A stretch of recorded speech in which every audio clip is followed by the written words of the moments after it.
Hey everybody, welcome to another Staff Connections. I'm Bill Kolb, and what's the premise of this show? As you know, it's to get to know those who are working in your district each and every day and making a difference. Why do they matter?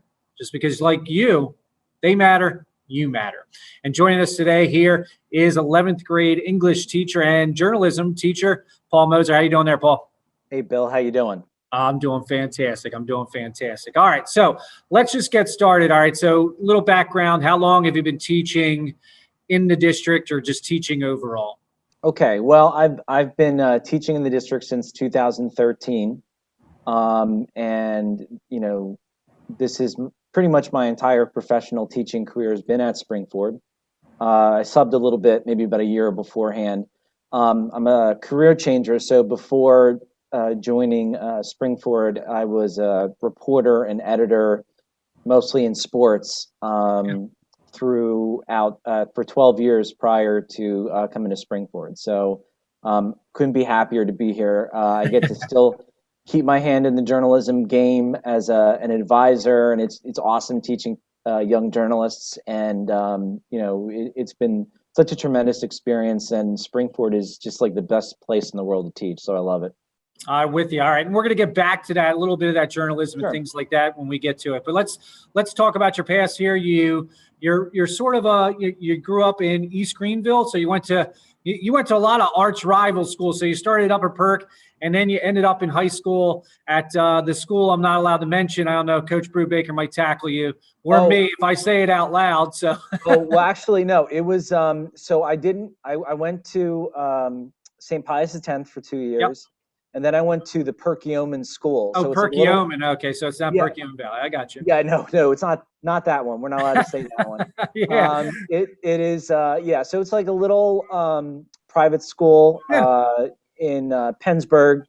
And we only had, I think it was, it was like 32 kids in our graduating class that year. Wow. So it's awesome. Yeah, so it was quite a unique experience. But where did you rank? I like to think I was one out of 32. I mean, you got a good shot to be the top 10, right? I was in the top 32. I can tell you that. No, that's good. No, so somewhere in the top 10, I think. We go back and look. Yeah, that's good. All right, so talk about your family. You said, you mentioned you have a big family, your parents, brothers and sisters, and things like that. Oh yeah, so we have a big family. So we're the oldest. I'm a twin sister. So my sister actually is also in the district. She's a instructional assistant at the high school. Nice. And she started this year. And I have three brothers. One is 2 years younger than me, one is 5 years, and one is the baby of the family is 12 years younger than me. So wow. Huge family. Come from a family of teachers, which is kind of why teaching has always been in the back of my head. When I was a reporter, is because my mom's a teacher, my sister's a teacher. My aunt was a principal, so it seemed like there's a lot of teaching blood in our family, and I always kind of thought maybe my career would go in this direction, and lo and behold, here I am. Yeah, and then your father was a well drilling company, so is he sort of like Bruce Willis in Armageddon type of guy, or? Well, yeah, that kind of thing. Not except put water for oil instead. Yeah, but yeah. So he's my brother has his own business, works in the area, and now they work together. But yeah, for years, and that's how made money for college, working there over the summer as like a helper apprentice type of position at that over the summer. So that was awesome experience as well. So yeah, and he worked incredibly hard. We had a big family, so it wasn't easy work, and very grateful to him for all the hard work he's done for us as a family. So. Yeah. All right. So you've been here since 2013. What's like the one thing you love about teaching? Oh, the thing I love is just, when that moment when the kids get it. And I think as a teacher, you know exactly what I'm talking about. Like when you're in a class and, you're teaching in front of them and you're doing an activity and you can see that most of them are getting it and they have that aha moment, and there's just nothing in the world like it. It's tremendous. And just like when the kids walk out of your class and they certainly feel like they've learned a lot, and just those moments when the students get it is what what I do it for. So gotcha. All right. So, reading your bio here, you sent me. I mean, I could hang out with you all day. I love it. All right. So you mentioned you were a journalism for a sports team. You mentioned sure. you're a big sports guy. You love the sports teams. Now, if you could general manage any one of the 4 teams, which team would you like to be a general manager of? All right. Well, I would say the Sixers, and I would go back in time, and I would decide not to trade for Al Horford, and I would keep Jimmy Butler on the team. Yeah, I'm with you. I kept watching the NBA Finals and the playoffs, and kept thinking, wouldn't it be awesome if we had a player like that? And here we could have had a player like that. So yeah, we had. I would say that, or Eagles, and go redo a couple drafts. So you had the couple drafts. All right, great. So now one of the other things you mentioned was you worked 94 WISP for a little bit. Tell us about that. Like, what was that like? So that was a really cool experience. Senior year in college, the program director of WIP, I'm blanking on his name now. He visited our school, and I went up and was able to apply for a job there. And my senior year, I worked overnight shifts as their producer. The good part is I was getting paid. The bad part is that I was, essentially working from 12 to 6 in the morning on Friday and Saturday nights. So that was a bit of a dent out of your social life. But, I'd say so. But it was great. Like, a lot of my peers were ending up having to do internships, and those were unpaid. And this was a paid job senior year, which was fantastic. And it was a tremendous experience. When I was a senior, we had, if you remember when Donovan McNabb was drafted, and they went up to New York for the draft, for the morning show, they booed him. I was unfortunate to say I was part of that. I was working overnights the night before the draft, and I had no idea that they were going up. And one of my friends who was working there said, "Listen, one of our producers couldn't make it. Could you help?" And I was so tired, but you know what? How many opportunities are you going to get to go to the NFL draft? And I was just like, sure, I'll go. So we went up on the bus, and lo and behold, it became a big deal. You had no idea at the time it was going to be like that. So I always cringe. I'm hoping that I don't see me in the stands there, like when they show like the Eagles fans that are too rowdy. But the old videos. All right, but talking about you mentioned sorry you didn't have that social life, but obviously you did later. You're married, you got kids. Tell us a little bit about that. Yeah, my wife, Maria, she's a therapist. We've been married 17 years. Irish, Italian family. She's a first generation American. So her parents are from Italy, from Calabria. All right. And we have 2 beautiful daughters, Julie and Gianna. Julia's in college. She's taken a couple grad classes, took a little bit of break because of the whole COVID situation. Gianna's a 9th grader. Gosh, I can't believe I'm saying that. She's a 9th grader at North Penn right now. Great. All right. So you mentioned your oldest is in college.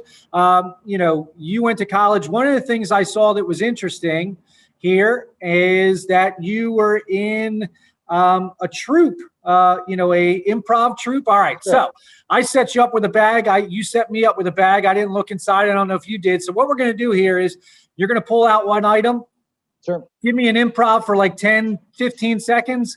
I'll do the same. So go ahead, and if you want to start or you want me to start, it doesn't really matter. Why don't you start so I can kind of see what you want me to do here? All right. I'll start. All right. So right here, you gave me this nice hat. Jacob, have you seen Emma? I need to get the horses. We got to get out to that field here. Why are these people just staring at us here in Lancaster?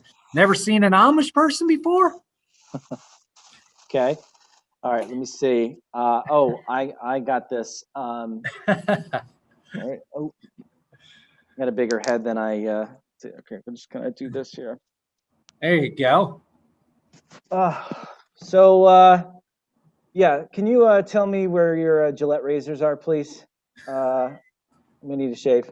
You got it. All right. Here we go. You gave me this. I know you like to read The Raven. All right. So here we go. All right. Listen. All right. You didn't get the part in Aladdin. So what? What are you going to do with a crow? Guess what? I got a part for you to read, Shawshank Redemption. All right, you're going to be with this old guy. He's going to release you. I think it's going to be great. What do you think? Okay, let me go to this next one here. Okay, oh, I see we got this. All right. Oh, that's a good one. That's a good one. And okay. Oh yeah. All right. So, all right. Let's. All right. So, all right. We'll go over here. There you go. All right. So we are just about crossing. We're just crossing the Bermuda Triangle, right? Very good. All It's right. 2 O's and Goose, boys. All right, here's my last one you gave me. All right, listen, I'm sorry Dr. Strange did that little whatever he did and he shrunk you. We're going to get you back to normal. I'm going to get one of those pin particles and you're going to be fine, Hulk. All right, so just calm down. There you go. Okay. Whosoever possesses this hammer, if he be worthy, shall possess the power of Thor. So, there you go. All right. So, one of the things you mentioned, by the way, speaking of that, beautiful segue, I know you're a big Marvel fan. You like the comic books and this and that. So, I always ask people, if you personally, who is probably the best character that represents you? Who would, if you were a character in Marvel, who would you be? Gosh. Well, my ego might say Mr. Fantastic, but let's see. When Marvel had its heyday, and the reason why it kind of became so popular was this character, his humanity, and the fact that he was just kind of like a normal guy that had all these issues and kind of battled through it. So I'd say Spider-Man, probably. He's my favorite. Yeah, I love him, but my favorite character to read is the Hulk, and I think there's just a lot of there's a lot of great storylines over the time period with the Hulk, and he can connect to some of the works that we do. Like if I ever were to teach Dr. Jekyll and Mr. Hyde, I know they do that in British Lit. Yeah. He's directly taken from that, and Frankenstein too. So he's kind of my favorite, but him and Spider-Man are neck and neck. So those two. Gotcha. Do you incorporate that in your journalism and your English to Marvel? Yeah. Yeah, we'll talk about it. I have a bunch. I don't know if I can't really show it where I'm at right now, but I have a bunch of posters in my room. Yeah. Like where I have writing, homemade writing Marvel posters. So the mighty thesis is clear, concise, and meaningful. I have the credible Hulk supports his thesis statements, and assemble your thoughts before writing. And I have the Avengers there. So all sorts of ones I kind of put together over the years, have those in. And I actually, when I have some figures that I put up, and I use it to teach elements of literature like allegory and archetype. And I have like little sayings that I have on it that kind of describe how the Marvel characters, have these literary elements to them, and to kind of make a connection to them for the kids. So, and luckily with all the movies that have been going on, it's been a great kind of window to kind of get the kids engaged talking about it. And I know that you're a big Spider-Man fan yourself, so I'm sure you probably do some of the same things. Yeah, I love the Marvel stuff. I love the superhero stuff. So I do some things, I incorporate. All right. So my last question for you is this. I'm going to leave you with this. In 10, 15, 20 years, whenever, Mr. Moser retires. Okay. What do you want the kids, your past students, what do you want your legacy to be? What do you want them to say about Paul Moser? I'd like them to say that he made English fun and made it interesting. Because let's face it, if you talk to a kid and ask them, okay, here's what I want you to do. I want you to, this Friday, it's going to be so much fun. You're going to love it. I want you to write a 4-page paper, and I want you to cite materials. And there's no kid in the world that's going to say, oh, sign me up for that. That's what I want to do. But I would love it if kids said that, Mr. Moser made English interesting, made it fun, and taught us, really kind of, got us interested in literature, got us interested in writing, and made us better writers, made us better thinkers of literature, and just kept it interesting. I'd say that would be what I would like them to say. All right, that's great. I appreciate you taking the time. A right, so everybody out there, thanks for joining us. If you see there, Paul Moser out there, make sure students, he loves Marvel, whatever, make sure get a look if you're not in his class, in his classroom, or if you see a video of them, Boom, Donovan McNabb, maybe see if you can, like where's Waldo, where's Mr. Moser, see if he is there. He probably is, and he's probably cheering at that point, but make sure you say hello to him. And I thank you, Paul Moser, for joining us. I appreciate it. Thanks a lot, everybody. Until next time, I'm again host Bill Culp. Until our next time, Staff Connections. Have a great day.